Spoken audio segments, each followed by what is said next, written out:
Free gas cylinder இலவச bus பயணம்லாம் அறிவிச்சிருக்காங்களே இன்னைக்கு சட்டசபையில். உண்மைதான். இந்த இலவச பஸ் பயணங்கிறது பரவாயில்ல தான்.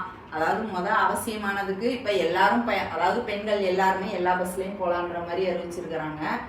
அது நடைமுறை எந்த அளவுக்கு இதாகும்னு தெரியல. பரவாயில்ல, வரவேற்கலாம். அதை சிலிண்டர் 6 கொடுக்குறேன்னாங்க, இப்போ 3 கொடுக்குறேன்னு இருக்கிறாங்க. அதாவது ஒவ்வொரு குடும்பத்துக்கும் வருஷத்துக்கு 6 சிலிண்டர் கொடுக்குறதா சொல்லியிருந்தாங்க. இப்போ 3 சிலிண்டர் கொடுக்குறேன்னு இருக்காங்க. அதுலேயும் பொருளாதார உச்சவரம்பு வச்சிருக்கிறாங்க. தனிநபருக்கு இல்லை, ஒரு குடும்பத்துக்கு 2.5 லட்ச ரூபா வருமானம் இருக்கிறவங்களுக்கு, ஒரு குடும்பத்துக்கே 4 பேர் 6 பேர் எவ்வளோ பேர் இருந்தாலும் 2.5 லட்ச ரூபா வருமானம் இருக்கிறவங்களுக்கு வருஷத்துக்கு 3 சிலிண்டராக கொடுக்க மாட்டாங்க போல இருக்கு. அதுவும் காசு அக்கௌண்ட்டில் போட்டுடுறேன்னு சொல்லியிருக்காங்க.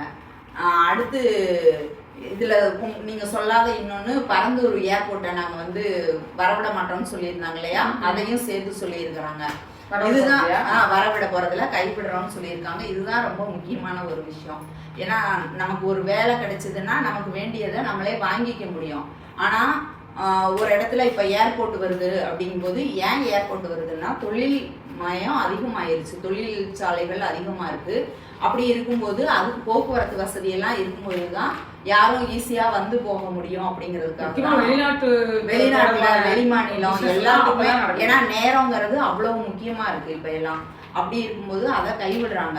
ஆனா ஏற்கனவே அந்த திட்டத்துல கிட்டத்தட்ட 90% வேலை முடிஞ்சிருச்சுன்னு சொல்றாங்க. இப்போ இந்த மெட்ரோவெல்லாம் போட்டாங்க இல்லையா, மெட்ரோ போட்டது, பெங்களூரு சென்னை நெடுஞ்சாலை விரிவாக்கம், இது எல்லாமே அந்த ஏர்போர்ட்டை மையமாக வச்சு தான் எடுத்துருப்பாங்க போல இருக்கு. நிலம் எடுத்து காசும் கொடுத்துட்டாங்களாம். அதில் ஒரு சிக்கல் என்னன்னா, எந்த இதுக்காக நம்ம நிலம் எடுக்கிறோமோ அந்த இதுக்கு மட்டும்தான் அதை பயன்படுத்த முடியுமா. ஆமாம், அப்படி இருக்கும்போது அதையெல்லாம் திருப்பி என்ன செய்ய போறாங்கன்னு இல்லை.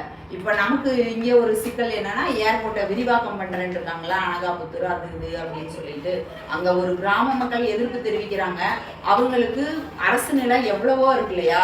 இப்ப அரசாங்க நிலத்தை எல்லாம் அவன் போலி பத்திரம் போட்டெல்லாம் பதிவு பண்ணிக்கிறாங்களா, அந்த மாதிரி நிலத்தை எல்லாம் அந்த மக்களுக்கு விவசாயம் பண்றதுக்கு தகுந்த மாதிரி கொடுத்து, நிலத்துக்கு நிலமும் கொடுத்து வேலையும் கொடுக்கும்போது என்ன இருந்தாலும் ஒரு இடத்துல இருந்து இன்னொரு இடத்துக்கு போறது கஷ்டம் தான். ஆனா அதனால வர்ற பலன் ஜாஸ்தி. இப்போ இங்க இருக்கிற மக்கள் அது எதிர்ப்புனா, இப்ப இங்க விரிவாக்கம் பண்ணும்போது எதிர்ப்பாங்கல்ல. இது ஆந்திராவுக்கும் கர்நாடகாவுக்கும் மிகப்பெரிய சாதகமா இருக்கு இதை கைவிடுறதுனால அப்படின்னு சொல்லிட்டு நிறைய சொல்றாங்க. ஏன்னா இது எங்க போய் முடிய போகுதுன்னு தெரியல. ஒரு சின்ன மீனை போட்டு பெரிய மீனை பிடிக்கிற கதையா நடந்துகிட்டு இருக்குதுன்னு நினைக்கிறேன்.